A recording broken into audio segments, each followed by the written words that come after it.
Suatu waktu Abu Habib Hasan berkata begini pada saya, Segaf, Abi sebagai seorang ustadz, sebagai seorang mudir, sebagai seorang dai, kalau selama ada orang yang datang kepada Abi, kemudian dia bawa dunia dan seisinya semuanya untuk menukar pekerjaannya Abi ini, wallahil azim Abi nggak mau. Kenapa? Karena tidak ada pekerjaan yang menyenangkan Nabi Muhammad melebihi daripada seorang dai dan seorang ustadz.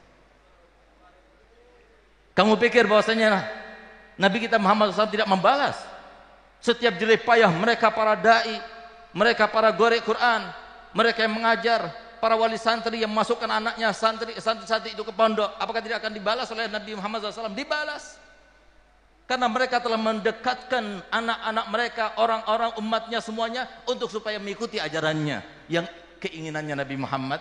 Kenapa kata para ulama Nabi Muhammad bersabda dalam hadisnya, bukan cuma satu hadis, dalam beberapa hadis, innama ana basyarun mislukum, aku ini manusia biasa sama seperti kalian. Kenapa dikatakan demikian? Dua hal. Yang pertama, Nabi Muhammad seorang manusia biasa karena beliau itu punya perasaan. Beliau bisa berbahagia, beliau bisa bergembira, beliau bisa menangis, beliau juga bisa bertawa. Bagaimana kiranya kalau semua anak cucunya kemudian dicaci maki, kemudian anak cucunya dizalimi? Apakah Nabi tidak kecewa kepada kita? Itu maksudnya Nabi Muhammad SAW yang pertama. Yang kedua, kenapa Nabi Muhammad SAW selalu membawa hadis tersebut?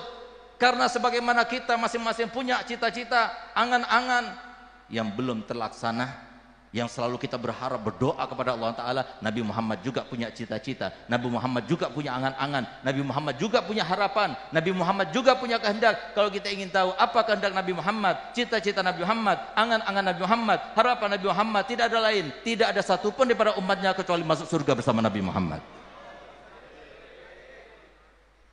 Apakah kita yang menunjukkan masuk pondok? Apakah kita yang membantu orang yang masuk pondok kemudian tidak akan dibalas oleh Muhammad? Apa saya punya Abah berkata, saya tidak akan jual pekerjaan saya ini dengan berapapun dunia dan saja, tidak akan saya jual. Kenapa? Abi merasa yakin Nabi Muhammad adalah seorang nabi yang pernah bersabda, ana khairul mukafi, aku ini adalah manusia yang paling pandai membalas jasa. Fa in ahsana ahadukum ila ahadin falam yukafi'u fa ana ukafi'hu yaumil qiyamah. Barang siapa yang dia itu berbuat baik kepada orang lain, lalu orang lain itu tidak membalasnya, jangan khawatir, aku akan membalasnya untuk kalian. Oleh karena kita lihat bagaimana Habib Ali bin Saleh yang selalu menyenangkan Nabi SAW dengan suaranya yang indah ketika membaca diba. Saya punya abah, luar biasa senangnya, cintanya kepada beliau. Di mobil itu selalu setel kaset beliau ini. Nabi, saya punya abah, bangganya kepada beliau luar biasa, apalagi Nabi Muhammad. Sehingga mohon maaf, kalau beliau bukan seorang gori diba yang dicintai oleh Muhammad, maka keajaiban tidak akan terjadi pada beliau. 6 kali stroke tapi beliau masih sehat. Semuanya berkat Nabi Muhammad. Dan orang seperti beliau, hasya wa kalla, tidak bermimpi Nabi Muhammad. Kenapa? Nabi Muhammad sangat ingin membalas semua yang berbuat baik untuk Nabi Muhammad. Apa kata saya punya abah? Orang seperti kita ini, para ustadz-ustadz, para dai-dai, para donatur-donatur yang bantu pondok pesantren, yang menyenangkan hati Nabi Muhammad, yang ingin merealisasikan keinginan Nabi Muhammad, tunggu, pasti Nabi Muhammad membalas. Paling sedikit membalasnya untuk di dunia apa? Nanti ketika mereka meninggal dunia, ketika sakaratul maut, Nabi Muhammad hadir bersamanya. Mau ditukar dengan apa? Mau ditukar dengan amplop? Kita berdakwah mau ditukar dengan amplop? Kita berdakwah mau ditukar dengan jabatan? Tidak ada yang lebih baik daripada mendekat diri kepada Nabi Muhammad. Tidak ada yang lebih membahagiakan daripada kita membahagiakan Nabi Muhammad. Kalau sudah kita bisa membahagiakan Nabi Muhammad, Allah ridha. Kalau sudah Allah ridha, apa lagi? Apa lagi dicari di dunia ini? Hari ini kami mendengar qasidah yang dibuat oleh Habibullah Haddad. Beliau katakan, tidak ada tujuan hidup di dunia kecuali 2. 1, dapat ridho daripada Allah. 2, dapat ridho daripada Nabi Muhammad. Kapan kita akan berjuang untuk Nabi Muhammad? Kita berada di akhir zaman. Kapan kita akan memandang umat Nabi Muhammad semua itu adalah umat Nabi Muhammad yang begitu dicintainya, yang beliau tidak menangis kecuali untuk umatnya, beliau tidak tersenyum kecuali untuk umatnya. Lakukan. Jangan kita katakan, iya Beb saya tidak punya modal. Demi Allah bohong. Allah Ta'ala tidak adil kalau kita mengatakan kita tidak punya modal. Semuanya punya modal. Yang punya harta dengan hartanya, yang punya jabatan dengan jabatannya, yang punya ilmu dengan ilmunya, yang punya kekuatan dengan kekuatannya. Nggak bisa apa-apa dengan doanya. Mari kita doakan mereka di luar sana. Bukan kita jauhkan daripada Muhammad, dekatkan daripada Muhammad. Nabi Muhammad Raufur Rahim. Sudah lihat bagaimana kita?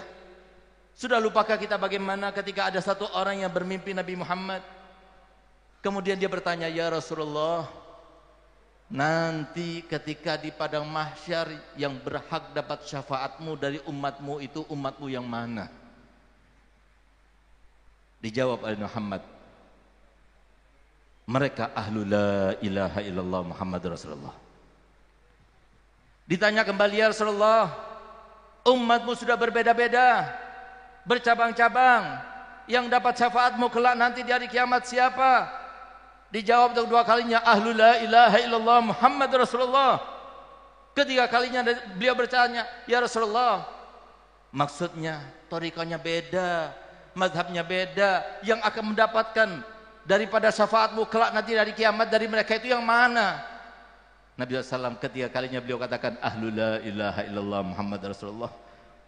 Ingin memperjelas lagi, mungkin ingin menyebutkan terkait dengan organisasi yang dia pegang atau mazhab yang dia anut. Dia ingin bertanya lagi, apa dari Muhammad? Nabi Muhammad meletakkan jarinya di dalam mulutnya, lalu seraya berkata, apakah engkau ingin mengharamkan syafaatku untuk seluruh umatku? Itulah rahmatnya Nabi Muhammad. Mereka di luar sana siapa? Dicintai oleh Muhammad. Demi Allah, tidak ada seorang pun di antara mereka yang di luar sana yang menjadi umatnya Muhammad kecuali sudah pernah Nabi Muhammad bersumpah untuk mereka. Ketika turun sebuah ayat, wala sawfa yu'tika rabbuka fatardah, di saat itulah Nabi Muhammad bersumpah, wallahi wallahi wallahi innila arda wahidan min ummati finnar. Aku tidak ridha satu saja daripada umatku di neraka. Ya Allah, semoga dengan berkat kita berkumpul ya Allah, segala unsur daripada umatmu telah berkumpul di tempat ini ya Allah. Ya Rasulullah, jadikanlah wasilah kepada kami ya Allah. Ya Rasulullah, jadikan engkau sebagai sebab kami semuanya kabul doanya ya Allah. Ya Allah, bukakan hidayah untuk anak istri kami ya Allah. Banyak di antara mereka yang sangat tahu, di depan mereka Al-Quran, di depan mereka hadis Nabi Muhammad, tapi kalau engkau tidak buka dengan hidayah, siapapun yang berbicara tidak akan merubahnya ya Allah. Ya Allah, berapa banyak di antara kita ya Allah, mereka tahu bahkan hafal Quran, mereka ngerti dengan hadis dan tahu terjemahnya, tapi karena mereka tidak dapat hidayat, mereka akan terhijab daripada sesuatu yang hak ya Allah. Ya Allah, bukalah hijab kami, bukalah hijab kami ya Allah.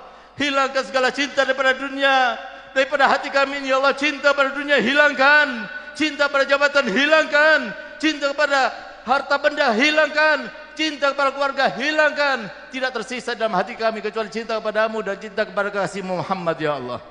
Ya Allah, Engkau satu-satunya zat yang jikalau Engkau berkehendak, hanyalah innama amruhu iza arada syai'an ayyakula lahu kun fayakun ya Allah. Kami memohon kepadamu ya Rabb, berkat mereka orang tua kami yang soleh-soleh, para aulia bersama kami ya Allah. Kami memohon kepadamu, bukalah hijab dari kami ya Allah.